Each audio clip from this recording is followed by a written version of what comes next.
انسان کے جسم کو لذت محسوس ہوتی ہے، اسی طرح ایک انسان کا روح ہے، اس کو بھی لذت کی ضرورت ہوتی ہے۔ انسان کے جسم کو جس طرح غذا کی ضرورت ہوتی ہے، اسی طرح انسان کے اندر جو روح ہے، اس روح کو بھی غذا کی کیا ہوتی ہے؟ ضرورت ہوتی ہے۔ انسان کا جسم جس طرح بیمار ہو جائے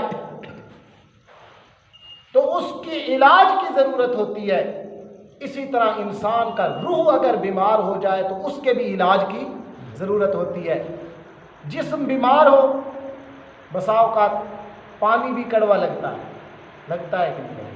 پانی کے ذائقے کا پتہ نہیں لگتا، کھانے کے ذائقے کا پتہ نہیں چلتا اس کو کہ میں کیا کھا رہا ہوں اور کیا اس کا ذائقہ ہے۔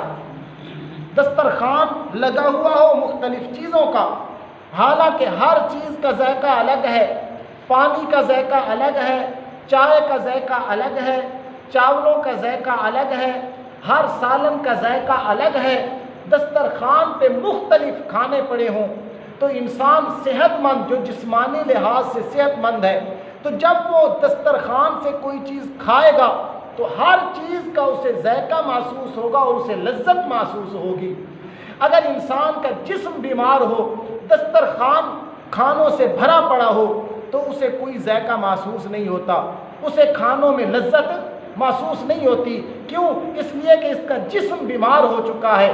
بیمار جسم کو اب ان کھانوں کی لذت کا پتہ ہی نہیں چلتا، مزہ ہی نہیں آتا، حالانکہ وہی کھانے جب تندرست تھا، کھاتا تھا تو لذت ملتی تھی، مگر اب نہیں مل رہی۔ اسی طرح جب انسان روحانی طور پہ بیمار ہو جاتا ہے، اندر سے بیمار ہو جاتا ہے، اللہ نے اپنی ہر عبادت میں لذت رکھی ہے، ہر عبادت میں مزہ رکھا ہے۔ اللہ کے نام لینے میں بھی ایک الگ مزہ ہے، اللہ کی نماز پڑھنے میں بھی ایک الگ مزہ ہے، روزے والی عبادت کا الگ ذائقہ ہے۔ اسی طرح جتنی بھی عبادات ہیں، تلاوت قرآن ہے تو اس کا الگ مزہ ہے۔ ہر عبادت میں اللہ نے ایک ذائقہ رکھا ہے، ایک لذت رکھی ہے، ایک مٹھاس رکھی ہے، ایک شیرینی رکھی ہے، جس کو مومن بندہ محسوس کرتا رہتا ہے۔ جس کا دل ٹھیک ہو، جس کی روح ٹھیک ہو، روح بیمار نہ ہو، تو اسے ہر عبادت کی لذت محسوس ہوتی ہے، ہر عبادت کا ذائقہ محسوس ہوتا ہے۔ اور جس طرح انسان کا جسم بیمار ہو تو کوئی لذت اسے نہیں آتی، کوئی مزہ اسے نہیں آتا، کوئی ذائقہ اسے پتہ نہیں چلتا، اسی طرح روح بھی بیمار ہو جائے تو اسے کسی عبادت کا مزہ ہی نہیں آتا۔ آج کل اس بات کی بہت کمی ہے ہماری، روحانی طور پہ ہم اتنے بیمار ہو چکے ہیں کہ ہمیں نماز والی عبادت اور اس میں جو مزہ ہے، اس میں جو لذت ہے، اس کا ہمیں کوئی محسوس ہی نہیں ہوتا ذائقہ۔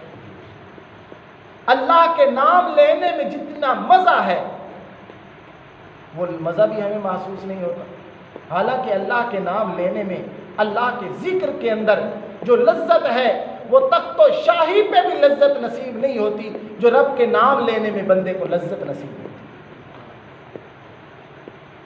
تو ہمیں وہ مزہ نہیں آ رہا، معلوم ہوتا ہے روحانی طور پہ ہم بیمار ہو چکے ہیں کہ ہمیں ان عبادتوں کا مزہ نہیں آتا، ان کی لذت محسوس نہیں ہوتی، ایمان کی وہ حلاوت محسوس نہیں ہوتی۔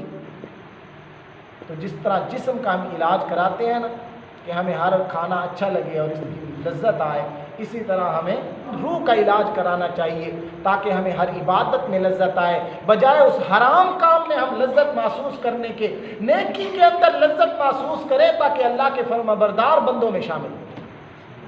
گناہوں میں بھی تو لذت ایک ہوتی ہے اور وہ حرام کی لذت ہے۔ اللہ نے حلال کی لذتیں بنائی، ان حلال کے اندر ہم پڑھیں، اللہ کی فرمانبرداریوں اور اللہ کے احکامات کے مطابق عمل کریں تاکہ حرام کی لذتوں سے ہم بچ جائیں اور ان سے ہمیں نفرت ہو جائے اور حلال کی لذتیں ہمیں نصیب ہو جائیں۔ تو دعا ہے اللہ ہم سب کو نیکی کرنے کی توفیق